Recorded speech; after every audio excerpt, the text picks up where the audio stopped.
war. War never changes.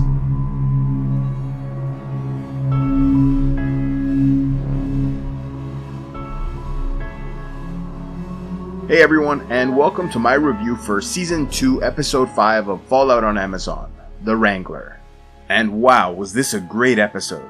There was a lot to love here, so let's get right into the positives, starting with the crazy reveal that Lucy and the ghoul were not facing a single Deathclaw, but 3, forcing them to swiftly run away, barely escaping under a locked gate to end up in Freeside, which was the next great moment of the episode as they explored the area, allowing us to see many great locations from the New Vegas game, like the King's School of Impersonation, which was the headquarters for the King's Gang when they ran Freeside, and the Atomic Wrangler bar, brothel, casino, and drug den, formerly run by the Garrett twins, James and Francine.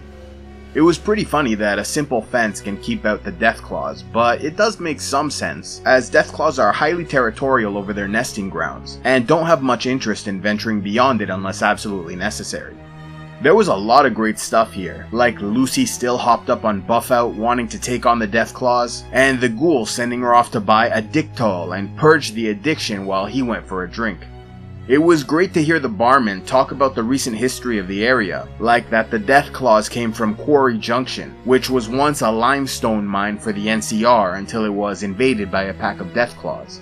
We then got a fun Galaxy news clip during a pre-war flashback talking about Big MT, West Tech, Robco, and Vault Tech meeting in Las Vegas to discuss the fate of the world, and heard the House body double say the catchphrase, "The House always wins," which of course is the name of an important quest line in New Vegas. I was glad to see Cooper Howard rejected the poison offered by Miss Williams, instead agreeing to stop the sale of cold fusion without resorting to murder. The show did a great job with pre-war Vegas, as it looked fantastic, and I was glad to see the honest, uncorrupted but boring politician back, this time trying to gain entry to the corporate meeting only to be tossed out by security. Even though she's only had brief appearances in the show, all her scenes seem to be equal parts funny and sad, as she seems to be the only one truly fighting for the people. I really like this woman and hope we get to see more of her. Returning to the future, we see more of Lucy's drug-induced descent into immorality as she breaks into a Freeside shop to steal a Dictol and a Power Fist weapon, only to get caught by a man who apparently killed the former owner and took over his store. When he reached for a weapon, she shot him in the shoulder, believing it was a non-lethal hit, only to discover she actually killed him. Although this was a harsh lesson for her, and one brought on primarily by the drugs, I'm glad she's coming to terms with the reality of the wasteland, and hope she eventually is able to find a middle ground between thoughtless naivety and ruthless violence. Moving on to my criticisms of the episode, I don't really have any. The only thing I can say I found a little weird is that it took so long for Lucy to fall unconscious after she was shot by the tranquilizer dart. I get that she was full of adrenaline and fighting against it, but for me it felt a little too convenient that she alone is somehow able to overcome the effects longer than anyone else we've seen, except the ghoul of course, and even has the strength and wherewithal to successfully attack the ghoul before collapsing. But this is a very minor complaint and didn't really affect my enjoyment of the episode.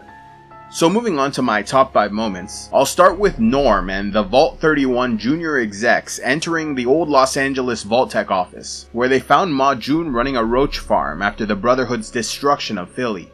It was great to see her explain Lucy's mission to a clueless Norm who didn't understand anything she was saying. But what I found most interesting was that she allowed them to resupply for free, explaining to her friend that she's trying to be a better person, possibly suggesting she was somewhat influenced by her time with the naive but good-hearted Lucy. Although I used to think the Norm scenes were some of the least interesting in the show, they've really come alive with the introduction of Bud's former assistant Ronnie as a rival, and Claudia as a potential love interest. It got even more interesting when Norm started researching future Enterprise ventures, for which the initials are FEV, taking him to a page explaining the purpose of the West Tech drug, which went on to create the super mutants and so much more. Norm then got attacked and choked unconscious by Ronnie, who probably kept him alive to interrogate him and learn the truth about what's going on. At the number 4 spot, I chose the triumphant return of one of my favorite characters in the entire show, and that's the snake oil salesman / wasteland doctor, happily making his way to New Vegas with the fusion core he got in season 1. If it wasn't funny enough watching him skip around and pick flowers between screaming for his life during a radroach attack, We find out he used the fusion core to power up his former lover, Fisto, a Protectron robot from the New Vegas game which can be reprogrammed by the courier to become a prostitute sex bot for the Atomic Wrangler. Everything about this was hilarious, as the actor John Daly does such an amazing job playing this creepy weirdo, absolutely excelling in every scene he's in. These scenes then get more interesting when Hank shows up and kidnaps him, giving us another glimpse inside the underground Vault-Tec office where we got the major reveal Barbara Howard and her daughter Janie were frozen inside cryo chambers within the facility. Learning that Hank's continuing his mind control experiments on humans, we get another funny scene where he asks the salesman if he'd like to have his entire life erased from his memory, only for him to eagerly and immediately agree, as he's clearly had an absolutely horrifying life up to this point. I love how they played with the camera here, backing away, making it seem like his head was about to explode, only to come back and show us he became Hank's first successful mind control subject. For the third best moment, I went with the outro credits, where we got another big reveal, as the camera slowly zoomed out from the Gomorrah casino and into a room where we found House's life support pod with an arm hanging out of it, which must belong to Robert House, meaning his physical body is really dead. Although he may have found a way for his consciousness to survive in a computer or robot, it appears his body didn't survive, possibly because of the courier, or perhaps it happened later in some other way. But still, this was a big reveal and really makes me want to learn what happened to House. At the number 2 spot, I chose the mind-controlled wasteland doctor delivering Hank's message to the ghoul at the end of the episode, giving him the choice of either delivering Lucy back to Vault 33 or losing his wife and daughter who would be killed in their cryopods. There was a lot of interesting stuff here, starting with the wasteland doctor acting somewhat normal in his new role as a servant of Hank, which actually made me sad, as I'll miss this creepy character we've come to know. But beyond that, we learn Hank is working on something that will likely have drastic repercussions for the people of Freeside and the wasteland beyond, and so wants Lucy returned home to Vault 33 for her safety. As despite everything he's done, we did learn in past episodes that he really does value family and wants his children safe. We then get a sad scene watching the ghoul regretfully inform Lucy he brought her along as a bargaining chip, and so took Hank's deal before shooting Lucy with a tranq gun.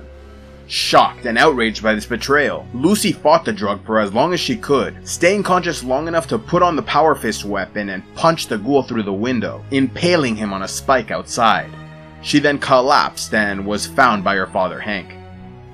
Although I highly doubt the ghoul's dead, since he has the ability to recover from most injuries, it was still a shocking scene, and I can't wait to see him heal and go on the hunt for Lucy and his family. Now for the best moment of the episode, I chose Cooper Howard officially meeting Mr. House in the Las Vegas flashback. Now this was a great scene, starting with the body double escorting Cooper to the real Robert House sitting at the supercomputer we know from the game. I loved everything about this, from the confirmation House used a body double, to the appearance of Victor and that amazing conversation between Cooper and House, where we learn a lot of new information about what may and may not have started the Great War. It starts with House explaining that he installed monitoring devices on the West-Tech power armor he helped develop, and so saw the Death Claw that killed the Chinese soldiers in Alaska. He then states that Death Claw and Cooper Howard are somehow intertwined with the end of the world. Already, we learn some fascinating information, as apparently House can spy on anyone wearing power armor, and since he also helped develop Pip-Boys, he can likely monitor them as well. He then claims the reason he wants cold fusion is so he might live forever in roboticized, non-biological form to protect Las Vegas from the nuclear apocalypse. Although Cooper thinks the nukes might be launched by his wife or Vault-Tec, House explains it's unlikely as he ran mathematical models to predict the future, which eventually foresaw the end of the world, finishing its calculations on April 14, 2065 at 5:17 a.m., which happened to be the day and time Cooper's daughter Janie was born. This fits perfectly with the games, where we learn that in 2065, his mathematical model predicted the end of the world within 15 years. As time went on, events in Cooper Howard's life started altering the prediction, like how Cooper's decision to join his wife's trip to Vegas advanced the end of the world prediction by a month. Now things get really interesting, as House doesn't know why that is, and starts to suspect the end won't come because of any of the corporations at the Vault-Tec meeting, but rather by an unknown player at the table who may be manipulating events from the shadows. I got so excited hearing him talk about this because I've been waiting for the moment the Enclave would come into play, and this appears to be the time. Apparently, for all his knowledge, House is unaware of the shadowy government conspirators who created the Enclave and were secretly overseeing the Vault-Tec project with the ultimate goal of restarting civilization in their own image after the nuclear apocalypse. We then get to see House wearing the computer helmet his biological body wore in the game, and the conversation gets more intense as Cooper Howard is unable or unwilling to accept what's being said, and so left while House yelled at him for refusing to see the truth, screaming that it may even be Cooper who's responsible for what's coming. What an amazing scene. After watching it, I felt like I learned so much and yet was left with more questions than I had before. Now, for the best kill of the night, the obvious choice is Lucy killing the shop owner, but I'm actually gonna go with the Wasteland Doctor killing the Rad Roach, as I found that scene absolutely hilarious. And for the best line, again we have a number of great ones to choose from, so some of the honorable mentions go to Robert House, realizing there may be another power player in the shadows, even smarter and more manipulative than him, by asking, "But what if I'm not the House?" Later followed by another great line as he yells at Cooper Howard, saying, "Who ends the world? Is it you? What if it is you? I don't think you're a cowboy at all. I think you're a killer. I think I know exactly who you are." Another great line was the honest politician saying, "Fighting the good fight is mostly a series of humiliations." And the Wasteland Doctor accusing Hank of being a peeping Tom by saying, "Oh, a looky-loo, eh? Go watch from behind a shrub or something like a civilized pervert." There was also the line from the Wasteland Doctor when Hank offers to wipe his memories, when he simply says, "Please, yes." But for my actual favorite line, we go back to House, when he first talks about another power in the mix, which we know is likely the Enclave, saying, "No, the bombs won't be dropped by me or any of those idiots at the meeting. What I believe there is another player at the table, the same unknown entity responsible for your demon in the snow." Overall, this was an amazing episode, just as good as episode 3 in my opinion, which is why I'm giving it the best score possible at a 10 out of 10. Things are really heating up as we near the end of the season, and I can't wait to see more. And that's it for my review of Fallout Season 2 Episode 5, The Wrangler. Did you all think it was as good as I did? What did you think of the conversation between House and Cooper Howard? Let me know in the comments below, and be sure to check out my other Fallout videos, like a history of Caesar's Legion, a history of the New California Republic, my Season 1 recap, and a prelude to Season 2 which includes a brief recap of Season 1, all of which will be linked in the comments below. I'll also be continuing these weekly reviews until the end of the season. So for now, thank you all for watching, and I'll see you next time.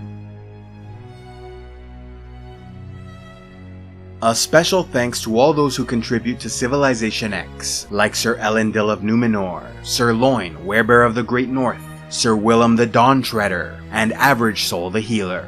If you'd like to help the channel, be sure to give a like, leave a comment, subscribe, and click on the links below, or else go to patreon.com/CivilizationEx, where you can gain early access to videos and watch the Patreon-only series, Heroes of Lore and Legend.